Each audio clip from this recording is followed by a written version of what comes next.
When most Americans think of Silicon Valley, images of brilliant engineers, multi-million-dollar homes and sleek electric cars come to mind. But on a nondescript street on the northern edges of Fremont, tucked behind an auto repair shop and a car wash, the forgotten side of Silicon Valley stands in line. 4 days a week, Monday to Thursday, dozens of people wait patiently on the sidewalk outside Tri-City Volunteers Food Bank for the opportunity to feed themselves through the generosity of others. There are mothers with fidgeting children, seniors with walkers, weary blue-collar workers, people of all ages and ethnic backgrounds relying on the non-profit charity to provide fruit, vegetables, bread, some meat and other basics to help make ends meet. Food Bank, founded in 1970, allows each person to visit twice a month. It serves 16,000 people monthly, many of whom would otherwise go hungry. People say, "Why do you need a food bank in an affluent place like Silicon Valley?" said Taylor Johnson, the food bank's executive director. "A lot of people who come here are making minimum wage or not enough to pay the rent and also have money left over for food. We have teachers, people who work at places like Starbucks and at fast food restaurants. It's not just people who are homeless. We also have a lot of seniors." Clients wait in line at Tri-City Volunteers Food Bank on October 24, 2018, in Fremont.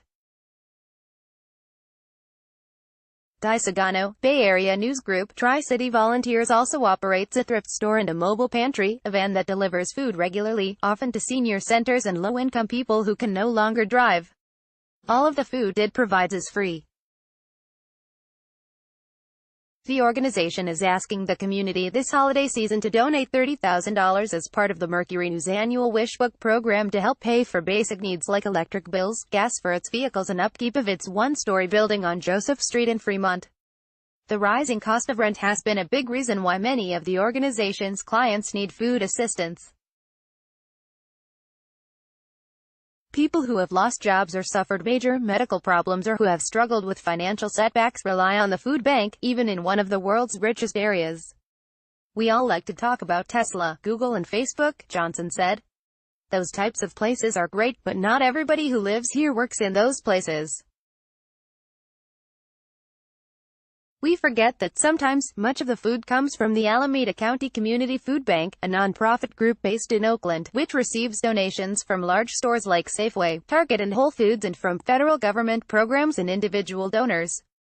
The organization also regularly does grocery store rescue, where grocery stores donate food that has reached its sell-by date but is not spoiled.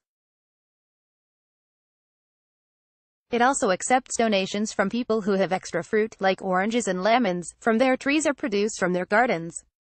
People who need food assistance register at the front desk and get a card. There are large bins and boxes of apples, potatoes, celery, kale, lettuce and other produce. Shelves contain boxes of spaghetti, brownie mix, canned corn, canned tuna, bags of rice, loaves of bread and jars of peanut butter. A large refrigeration case holds milk, yogurt, eggs and cold cuts. Each food item has a sign with the limit for how many can be taken, usually no more than 1 or 2. Clients push shopping carts and choose based on their own diets and preferences, a different setup from many food banks and soup kitchens that simply hand out pre-selected food. "We do it in the most dignified way we can," Johnson said. "People come in and shop. They choose the food they want." Paula Fisher, 70, of Fremont is a retired secretary and regular customer. "I guess they call them administrative assistants now," she joked, putting 2 bags of food she had just chosen into the trunk of her car. She clears about $1,000 a month and pays $303 in subsidized rent at a nearby apartment complex. She volunteers as an art teacher at a senior center in town. Her husband really worked, and she was left short of money as she grew older. "Without the food bank, I'd never make it," she said. "This place is great. You get to pick your own food. A lot of places just put everything in a bag and give it to you." Although the food bank has a staff of only 7, it has 1,900 volunteers. Many are high school students fulfilling community service requirements.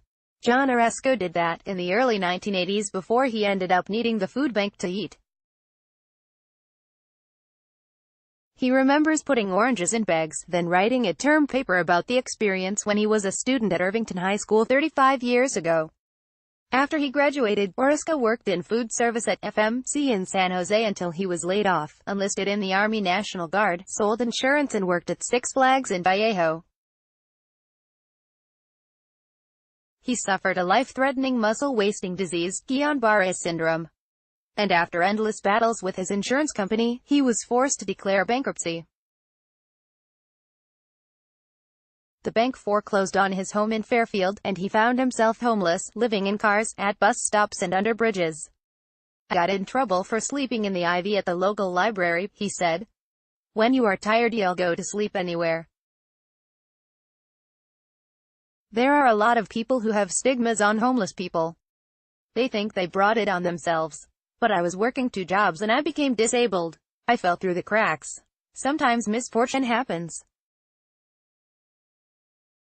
People get injured at work.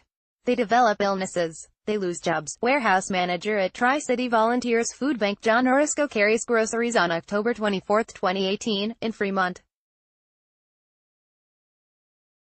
Di Sagano, Bay Area News Group. Oresco, 52, eventually found his way back to Fremont in 2004, where he rented a room for $580 a month. His monthly disability check was $670. To make ends meet, he rode his bicycle to the food pantry. He began volunteering there and last December was hired as its warehouse manager. "The people who come here do appreciate what they get," he said. "There are some who take it for granted, but most are very thankful. They are all fellow Americans. I don't care what color a person is. I don't care what religion they are. We all need food to eat. We all might as well work together. At times we all need help." The Wishbook series. The Wishbook is an annual series of the Mercury News that invites readers to help their neighbors. Wish donations will help Tri-City Volunteers Food Bank operate its mobile pantry and also buy specialized foods, supplies and materials for its marketplace food pantry. Goal: $30,000. How to give. Donate at wishbook.mercurynews.com or mail in the coupon. Online extra. Read other Wishbook stories, view photos and video at wishbook.mercurynews.com.